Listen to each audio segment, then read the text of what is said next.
Now, students, I am going to explain next paragraph of lesson 2 Brave in Life, Brave in Death. Following a conventional arranged marriage in 1985 और नीरजा भनोत की arrange marriage हो गई.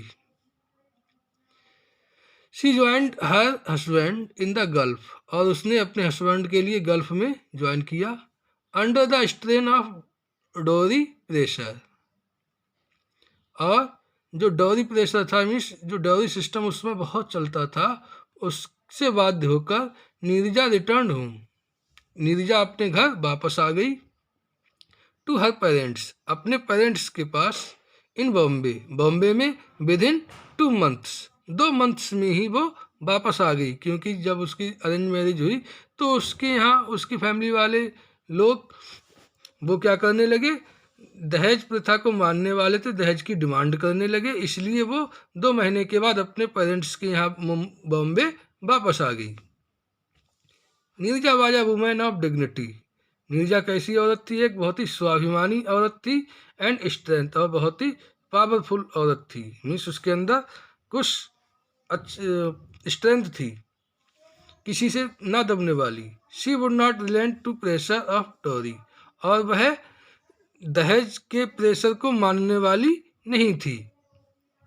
हर husband set humiliating conditions for her return to him, और जो उसका husband था उसने humiliating means insulting conditions, यानी इंसल्टिंग कंडीशंस रखी उसके सामने, तब वह उसके लिए वापस अपने घर ले जा सकता है. उसके हस्बैंड ने कुछ ऐसी कंडीशंस रखी थी. And Neerja's family did not comply, और जो नीरजा की फैमिली थी वो इसके लिए एग्री नहीं हुई. उसकी जो इंसल्टिंग कंडीशंस थी उससे वो एग्री नहीं हुई उसकी family. The marriage has turn सोर, और जो मैरिज थी वो अब कैसी हो गई थी उन लोगों की? अनप्लीजेंट हो गई थी, बहुत ही दुखदाई हो गई थी. Neerja decided to move on in life. Neerja ने फिर क्या किया? डिसाइड किया कि वह अपने जीवन में आगे बढ़ेगी. वह उसी को लेकर नहीं बैठेगी बल्कि अपने जीवन में आगे बढ़ेगी, कुछ ना कुछ करेगी. And she sign a modelling contract. फिर उसने क्या किया? एक मॉडलिंग कॉन्ट्रैक्ट पर साइन कर लिया. अ लिटिल लेटर, और कुछ समय के बाद, she undertook the training for a flight purser. उसने क्या किया? एक ट्रेनिंग ली. किसकी? A flight purser. जो फ्लाइट पर्सर मीन्स होता है जो फ्लाइट में, एरोप्लेन में लोग जो हेल्पिंग का काम करते हैं, सेवा का काम करते हैं, उन्हें कहते हैं flight purser. With Pan Am. Pan Am क्या है? एक अमेरिकन वर्ल्ड एयरवेज है, उसका नेम है. उसमें उसने फ्लाइट पर्सर की नौकरी मिस कर ली. इमेंसली डेडिकेटेड, बहुत ही वो लगन से काम करने वाली औरत थी. Neerja made a responsible and committed flight attendant, और फिर नीरजा क्या हो गई? बहुत ही रिस्पॉन्सिबल और कमिटेड फ्लाइट अटेंडेंट बन गई. ऑन 5 सितंबर 1986, 5 सितंबर 1986 को she had return from a day long shoot. वह वापस आ गई अपने डे लॉन्ग शूट, उसी अपनी जो मॉडलिंग कर रही थी उससे वापस आ गई. फॉर अ मॉडलिंग असाइनमेंट के लिए. She was a senior flight purser, और वह कौन थी? अब सीनियर फ्लाइट पर्सर थी ऑन द फ्लाइट पर. On which her craze was to be tested. जहाँ पर अब क्या होना था? उसके करेज का, उसके साहस का टेस्ट होना था. मीन्स बिल्कुल वो अच्छी फ्लाइट अटेंड हो गई थी. अब उसका क्या होना था? एक प्रकार से उसे अपने जीवन में उसके महत्व को समझना था और उसका टेस्ट होना था.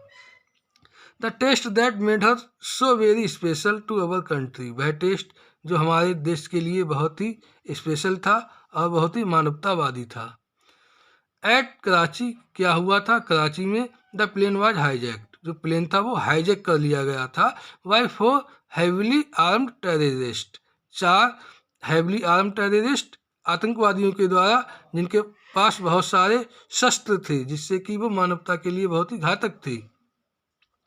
Immediately Neerja rush toward the cockpit, और तुरंत नीरजा को जब ये बात मालूम हुई कि हमारा प्लेन हाईजैक हो चुका है, Neerja rush toward the cockpit, Neerja दौड़ी किसकी ओर? कॉकपिट की ओर। कॉकपिट क्या होता है? प्लेन में एक बैठने की जगह होती है, उसकी ओर भागी।